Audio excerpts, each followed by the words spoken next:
ನಿಧಿ ಪುಟ, ಹಾ ಅಜ್ಜಿ.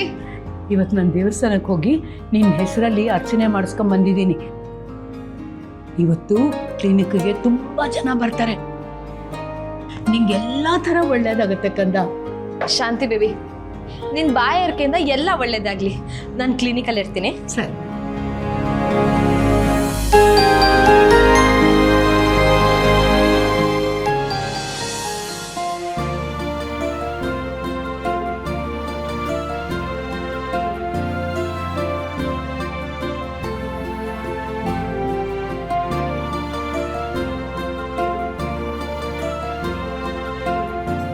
ಬದುಕಲ್ಲಿ ಎಷ್ಟು ಕ್ಷಣ ಉಳಿದಿದೆ ಅಂತ ಯಾವತ್ತೂ ಲೆಕ್ಕ ಹಾಕಕ್ಕೆ ಹೋಗಲ್ಲ. ಆದರೆ ಪ್ರತಿ ಕ್ಷಣ ಎಷ್ಟು ಬದುಕು ಉಳಿದಿದೆ ಅಂತ ನೋಡ್ತೀನಿ. ನಾನು ಡಾಕ್ಟ್ರ್ ಆಗಿದ್ದು ದುಡ್ಡು ಮಾಡೋದಕ್ಕಲ್ಲ. ಐಷಾರಾಮಿ ಜೀವನ ಬೇಡ. ಅನಾರೋಗ್ಯದಿಂದ ನರಳ್ತಿರೋ ಜೀವನ ಗುಣಪಡಿಸ್ಬೇಕು.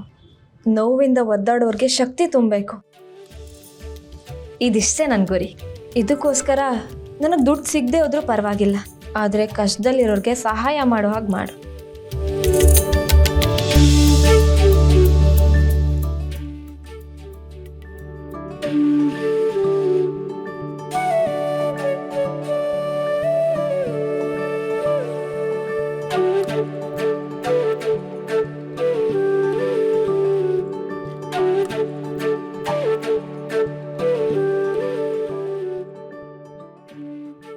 ಕೃಷ್ಣ, ನೀನೇ ಹೇಳಿದ್ಯಾ ಅಲ್ವಾ, ನಮ್ಮ ಕೆಲಸ ನಾವು ಮಾಡಬೇಕು, ಫಲ ಬರುತ್ತೋ ಇಲ್ವೋ ಅಂತ ಯೋಚನೆ ಮಾಡಬಾರ್ದು ಅಂತ. ಕೆಲಸ ಮಾಡೋದಕ್ಕೆ ಸಂಪೂರ್ಣವಾಗಿ ಮನ್ಸು ಕೊಟ್ಟು ನಿಂತಿದ್ದೀನಿ. ನೀನು ಕಾಪಾಡ್ತೀಯ ಅಲ್ವಾ?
ಚಿಕಿತ್ಸೆ ಕೇವಲ 5 ರೂಪಾಯಿ.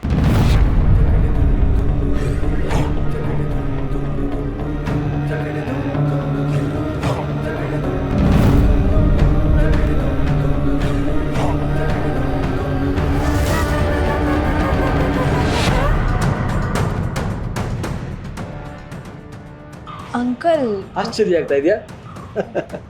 ಹೀಗೆ ಹೋಗ್ತಾ ಇದ್ದೆ, ನಿನ್ನ ಮಾತಾಡ್ಸ್ಕೊಂಡು ಹೋಗೋಣ ಅಂತ ಇಲ್ಲಿಗೆ ಬಂದೆ. ಹೇಗಿದೆಯಮ್ಮ ನಿಧಿ? ಚೆನ್ನಾಗಿದ್ದೀನಿ.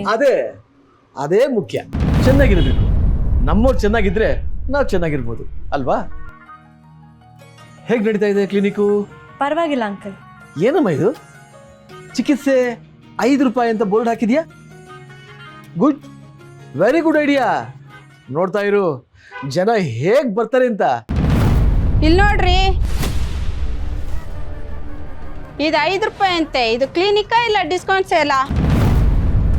ಈ ಕಾಲದಲ್ಲಿ ಇಷ್ಟು ಕಡಿಮೆ ದುಡ್ಡಿಗೆ ಯಾಕಾದ್ರೂ ಟ್ರೀಟ್ಮೆಂಟ್ ಕೊಡಬೇಕು? ಅದೇಗಮ್ಮ, ಬರೀ 5 ರೂಪಾಯಿ ಟ್ರೀಟ್ಮೆಂಟ್ ಕೊಡ್ತೀಯಾ? ಏನು ಮೋಸ ಇದೆಯಾ ಏನೋ. ನಿಜವಾದ ಡಾಕ್ಟ್ರು ಯಾರು 5 ರೂಪಾಯಿ ಟ್ರೀಟ್ಮೆಂಟ್ ಕೊಡಲ್ಲ ರೀ. ಯಾರು ಬರ್ತಿಲ್ಲ ಅಂತಿಂತ ನಾಟಕ ಆಡ್ತಾ ಇದ್ದಾಳೆ. ಸ್ವಲ್ಪ ಸುಮ್ಮನೆ ಇರ್ತೀರಾ? ಯಾರ ಬಗ್ಗೆನೂ ಗೊತ್ತಿಲ್ಲದೆ ಹೀಗೆಲ್ಲ ಹಗುರವಾಗಿ ಮಾತಾಡಬಾರ್ದು. ಇವ್ರನ್ನ ಯಾರು ಅನ್ಕೊಂಡಿದ್ದೀರಾ? ಡಾಕ್ಟರ್ ನಿಧಿ ಒಳ್ಳೆ ಡಾಕ್ಟ್ರು. ಆಸ್ಪತ್ರೆಯಿಂದ ಹೊರ್ಗಾಕಿದ್ರಲ್ಲ ಇವ್ರು ಎಂಥ ಡಾಕ್ಟ್ರ್ ಅಂತ ಗೊತ್ತಾಯ್ತು ಬಿಡಿ. 5 ರೂಪಾಯಿ ಬೋರ್ಡ್ ನೋಡ್ಕೊಂಡು ಜನ ಸಾಯಕ್ಕೆ ರೆಡಿ ಇರಲ್ಲ. ರೇ, ತಪ್ಪು ಯಾರಿಂದ ಆಗಲ್ಲ ಹೇಳಿ? ಜನ ಓ ಅಂತ ಬರಲಿ ಅಂತ ಹಾಕಿರೋ ಬೋರ್ಡ್ ಅಲ್ಲ ಇದು. ಜನರ ಕಷ್ಟಕ್ಕೆ ಬಿಡಿಯೋ ಮನ್ಸಿದೆ ಈ ಹುಡುಗಿಗೆ, ಅದಕ್ಕೆ ಈ ಬೋರ್ಡ್ ಹಾಕಿರೋದು. ಇದನ್ನ ತಿಳ್ಕೊಳ್ಳಿ. ಇದನ್ನ ನಂಬಕ್ಕೆ ನಾವೇನು ಪೆದ್ರಲ್ಲ. ಅಯ್ಯೋ ನಡಿಯ ಹೋಗನೆ, ಎಂಥ ಕಾಲ ಬಂತು. ಹಲೋ ಹಲೋ ಹಲೋ ಹಲೋ,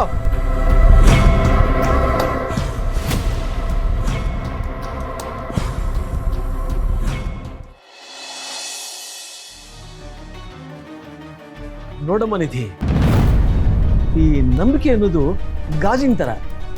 ಒಂದು ಸರಿ ಹೊಡೆದೋದ್ರೆ ಮತ್ತೆ ಕೂಡ್ಸೋಕ್ಕಾಗೋದಿಲ್ಲ. ಅಲ್ಲಮ್ಮ, ಚಿಕಿತ್ಸೆ ಕೇವಲ 5 ರೂಪಾಯಿ ಅಂತ ಬೋರ್ಡ್ ಹಾಕಿದ್ರು ಈ ಜನರಿಗೆ ನಂಬಿಕೆನೇ ಬರ್ತಾ ಇಲ್ವಲ್ಲಮ್ಮ. ಏನು ಮಾಡೋದು ಹೇಳು? ದೊಡ್ಡವ್ರು ಹೇಳಿಲ್ವಾ ಅಂಕಲ್, ಮರಳಿ ಯತ್ನವ ಮಾಡು ಅಂತ? ಎಷ್ಟೇ ಕಷ್ಟ ಆದರೂ ಮತ್ತೆ ಮತ್ತೆ ಪ್ರಯತ್ನ ಪಡ್ತೀನಿ. ಮತ್ತೆ ಜನರಲ್ಲಿ ವಿಶ್ವಾಸ ಮೂಡೋ ಥರ ಮಾಡೇ ಮಾಡ್ತೀನಿ. ಅದೆಲ್ಲ ಸರಿ, ಆದರೆ ನಿನಗೆ ಸ್ಟ್ರಾಂಗಾಗಿ ಸಪೋರ್ಟ್ ಮಾಡೋರು, ನಿನ್ನ ಜೊತೆ ನಾನಿದ್ದೀನಿ ಅಂತ ನಿಲ್ಲೋರು ಬೇಕಾಗತ್ತೆ. ಯಾರೂ ಇಲ್ಲದೆ ಇದನ್ನೆಲ್ಲ ಕಟ್ಟಿ ಬೆಳೆಸೋದು ಅಷ್ಟು ಸುಲಭ ಅಲ್ಲಮ್ಮ. ಅದಕ್ಕೆ ನಾನು ಹೇಳ್ತಾ ಇದ್ದೀನಿ, ಈ ಮನೆ ಮೇಲಿರೋ ಸಾಲನ್ನೆಲ್ಲ ನಾನು ಕಟ್ತೀನಿ. ನಿನಗೆ ಯಾವ ಸಮಸ್ಯೆನೂ ಆಗಲ್ಲ, ಯಾರೂ ತೊಂದರೆ ಕೊಡಲ್ಲ. ಬೇಡ ಅಂಕಲ್, ಹೇಗಾದರೂ ಮಾಡಿ ನಾನೇ ವ್ಯವಸ್ಥೆ ಮಾಡ್ತೀನಿ. ಅಲ್ಲಮ್ಮ, ನಾನು ಹೀಗೆ ಹೇಳ್ತೀನಿ ಅಂತ ತಪ್ಪು ತಿಳ್ಕೊಬೇಡ. ನೀನು ಒಂಟಿಯಾಗಿ ಎಷ್ಟು ಅಂತ ಕಷ್ಟಪಡ್ತೀಯಮ್ಮ. ಸದ್ಯಕ್ಕೆ ನಾನು ಹೆಲ್ಪ್ ಮಾಡ್ತೀನಿ. ನನಗೆ ನಿನ್ನ ಕಷ್ಟ ನೋಡೋಕ್ಕಾಗ್ತಾ ಇಲ್ಲಮ್ಮ. ರಿಲ್ಯಾಕ್ಸ್ ನಿಧಿ, ರಿಲ್ಯಾಕ್ಸ್.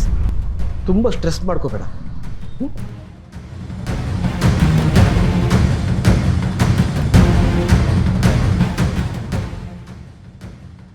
ಸುತ್ತಮುತ್ತ ಇರೋ ಒಂದು ಹುಳ ಕೂಡ ನಿನ್ನ ಕ್ಲಿನಿಕ್ಕಿಗೆ ಬರ್ದಿರೋ ಹಾಗೆ ನಾನು ವ್ಯವಸ್ಥೆ ಮಾಡಿದ್ದೀನಿ. ಹಾಸ್ಪಿಟ್ಲಿಂದ ನಿನ್ನ ಆಚೆ ಹಾಕಿರೋದ್ರ ಬಗ್ಗೆ ಡೀಟೈಲಾಗಿ ಪ್ರಿಂಟ್ ಮಾಡಿಸಿ ಪಾಂಪ್ಲೆಟ್ ಹಂಚಿದ್ದೀನಿ ಚಿನ್ನ. ಇವರೆಲ್ಲ ನಾನು ಹೇಳಿದ್ದಕ್ಕೆ ಬಂದಿರೋರು. ಡೋಂಟ್ ವರಿ ನಿಧಿ, ನಿನ್ನ ಕನಸನ್ನು ಇಂಚಿಂಚು ನಾನು ಸಾಯಿಸ್ತೀನಿ.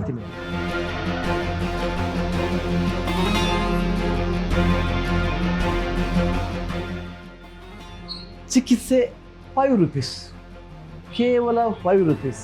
Cheap cheap cheap, very cheap.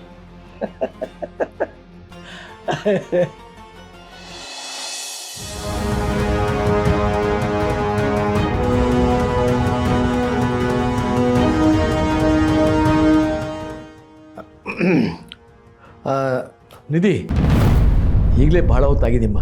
Clinic close ಮಾಡು, ಹೋಗಿ ಆರಾಮಾಗಿ ರಿಲ್ಯಾಕ್ಸ್ ಮಾಡು. ಹೇಗಿದ್ರು ಬೆಳಿಗ್ಗೆ ಓಪನ್ ಮಾಡ್ತೀಯಲ್ಲ? ಇಲ್ಲ ಅಂಕಲ್, ಇನ್ನೂ ಸ್ವಲ್ಪ ತಿದ್ದು ಹೋಗ್ತೇನೆ.